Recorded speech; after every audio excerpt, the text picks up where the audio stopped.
Luar biasa, Anda sudah belajar tadi banyak hal tentang bagaimana kita mempersiapkan diri, bagaimana kita membangun kepercayaan dengan calon pembeli.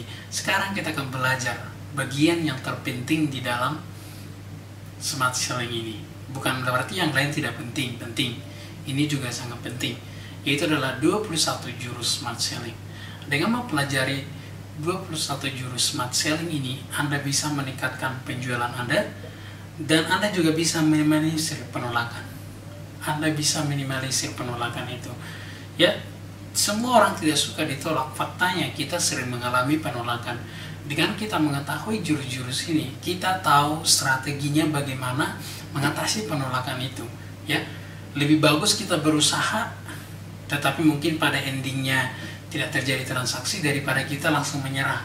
Tetapi dengan jurus-jurus ini, Anda akan menjadi seorang sales yang tidak menyerah begitu saja. Anda akan berusaha mengoptimasikan semua perbincangan Anda sehingga bisa terjadi closing. Kemudian nanti juga Anda bisa mengatasi keberatan-keberatan. Tentu pasti adalah keberatan, ya. Keberatan mungkin dari keberatan dari harga, keberatan dari ongkos kirim, apa saja keberatannya. Tetapi nanti Anda bisa tangani dengan baik. Kita akan mulai, yang pertama adalah close before done. Maksudnya seperti apa? Kita selesaikan transaksinya walaupun belum selesai. Seperti apa nih maksudnya? Ini contohnya saya pengalaman bertemu dengan seorang sales produk X, saya tidak sebutlah. Udah kami berbincang-bincang, ya kan, dia lama gali kebutuhannya, lalu dia bilang begini, Pak, silakan tanda tangan di sini sambil saya persiapkan dokumennya, ya kan? Kita belum mau apa-apa, tapi kita udah suruh tanda tangan. Ini artinya close before done. Nah, biasanya kalau orang tanda tangani, lama-lama jadi closing, ya kan? Padahal kan masih ada persiapan-persiapan yang itu.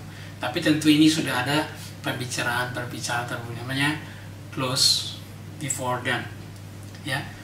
Jadi kita ajak mereka menandatangani. Ini salah satu contohnya, ya.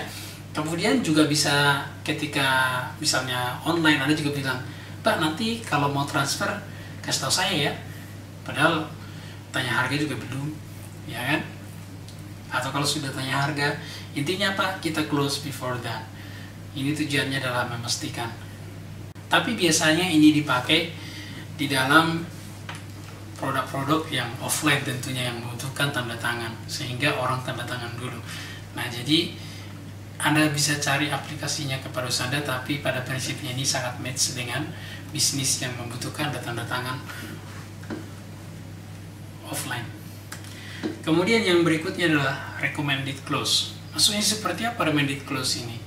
Ya, misalnya kita udah berbincang-bincang, wah, dari perbincangan saya tadi, Pak, saya yakin produk ini sangat cocok untuk Bapak konsumsi, ya kan?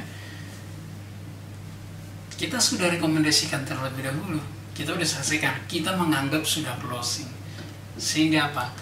Orang itu, oh iya ya, kita menganggap dia sudah closing.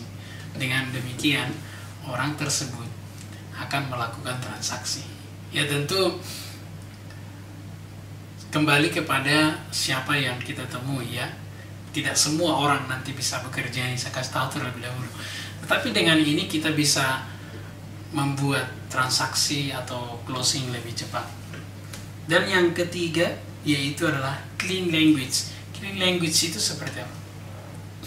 Clean language itu kita harus buat jelas. Contohnya gini, Mas, produknya kok mahal?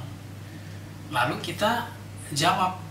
Kalau di dalam smart selling kita bilang, emang mahal dibanding apa? Kalau di dalam smart selling kita tidak belajar seperti itu.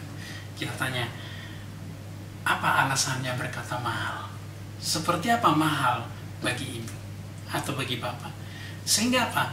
Ketika dia mengutarakan mahal, kita punya gambaran yang jelas mahal itu seperti apa. Sekali lagi, ketika kita mengatakan mahal, kita punya gambaran yang jelas mahal itu seperti apa bagi mereka. Ketika kita udah tahu konsepnya dia itu mahal, dengan konsep kita samakan, yaitu tadi matching, ya, kita samakan, sehingga apa? Kita bisa membuat penawaran yang lebih menarik. kita bisa menawarkan sesuai dengan konsep dia itu, atau kita bisa menjelaskan mahal berdasarkan konsep itu. Misalnya begini, oh ternyata konsepnya ibu mahal seperti ini. Nah, sebenarnya kalau ibu mau melihat dari manfaat dari produk ini dan melihat testimoni dari pengguna produk ini, mungkin ibu berkata berbeda. Baik, sekarang saya akan tunjukkan manfaatnya dan testimoninya. Sampai bertemu di video berikutnya. Salam sukses.